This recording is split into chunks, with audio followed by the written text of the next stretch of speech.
ગોંડલ તાલુકાના અને આટકોટ પોલીસ મથક હેઠળના મોટા દડવા ગામે સામાજિક બદનામી અને બ્લેકમેલિંગના કારણે એક જ પરિવારના બે સભ્યોએ જીવ ગુમાવ્યો હોવાની ગંભીર અને કાળજુ કંપાવનારી ઘટના સામે આવી હતી.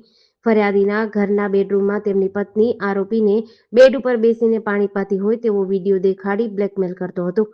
મોટા દડવા ગામે હવેલી ચોક વિસ્તારમાં રહેતા અને કડિયા કામ કરી પરિવારનું ગુજરાન ચલાવતા અરવિંદભાઈ બાબુભાઈ સાપરાએ આટકોટ પોલીસ સ્ટેશનમાં નોંધાવેલી સત્તાવાર ફરિયાદ મુજબ ગત દિવસોમાં તેઓ જ્યારે ગામમાં જ એક મકાનની છત ઉપર સેન્ટિંગનું કામ કરતા હતા ત્યારે ગામના જ નાગજી ઉર્ફે ગળુ નાગરાજ પરમાર નામના શખ્સે તેમનો સંપર્ક કર્યો હતો.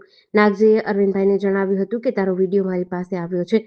ત્યારબાદ ગત તારીખ 13ના રોજ બપોરના સમયે નાગજીએ અરવિંદભાઈના વોટ્સએપ પર એક વિડીયો મોકલ્યો હતો. અરવિંદભાઈએ વિડીયો ખોલીને જોતા તેમના જ ઘરના બેડરૂમમાં તેમની પત્ની ગામના જ અન્ય એક શખ્સ મોહિત ચંદુ બારૈયાને બેડ ઉપર બેસીને પાણી પાતી હોય તેવું દેખાતું હતું.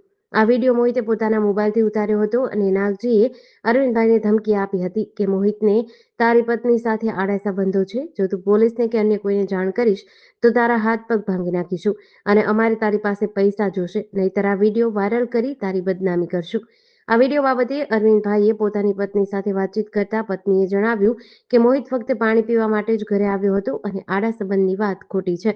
જોકે બંને શખ્સો દ્વારા સતત અપાતી ધમકીઓ, પૈસાની ઉઘરાણી અને વિડીયો વાયરલ થઈ જશે તો સમાજમાં મોં બતાવવા જેવું નહીં રહે તેવા ડરના કારણે પત્ની ભારે માનસિક તણાવમાં આવી ગઈ હતી. ગઈકાલે વહેલી સવારે આશરે 5 વાગ્યે અરવિંદભાઈ જાગ્યા ત્યારે તેમની પત્ની અને 4 વર્ષની દીકરી દેવાંશી ઘરમાં જોવા મળ્યા ન હતા. આજુબાજુ અને સગાવાલામાં શોધખોળ કરવા છતાં પત્ની પુત્રીનો કોઈ પતો લાગ્યો નહીં, જેથી આટકોટ પોલીસ મથકે ગુમસુદા નોંધ કરાવી હતી. દરમિયાન ગઈકાલે બપોરના સમયે ગામના લોકો દ્વારા જાણવા મળ્યું હતું કે ઘરની નજીક આવેલા એક કૂવામાં પત્ની અને દીકરીની લાશ ડૂબેલી હાલતમાં મળી આવી છે.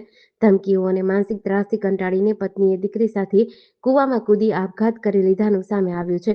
આ હૃદયદ્રાવક ઘટના સંદર્ભે આટકોટ પોલીસ સ્ટેશનના ઇન્સ્પેક્ટર RM રાઠોડ દ્વારા વિવિધ કલમો હેઠળ ગુનો નોંધવામાં આવ્યો હતો.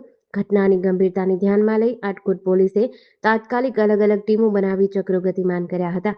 આ ગુનામાં સંડોવાયેલા બંને આરોપીઓ નાગજી ઉર્ફે ગળો નાગરાજ માધાભાઈ પરમાર અને મોહિત ચંદુ બારૈયાની ગણતરીની કલાકોમાં જ ઝડપી પાડીને આગળની કાયદેસરની કાર્યવાહી હાથ ધરી છે.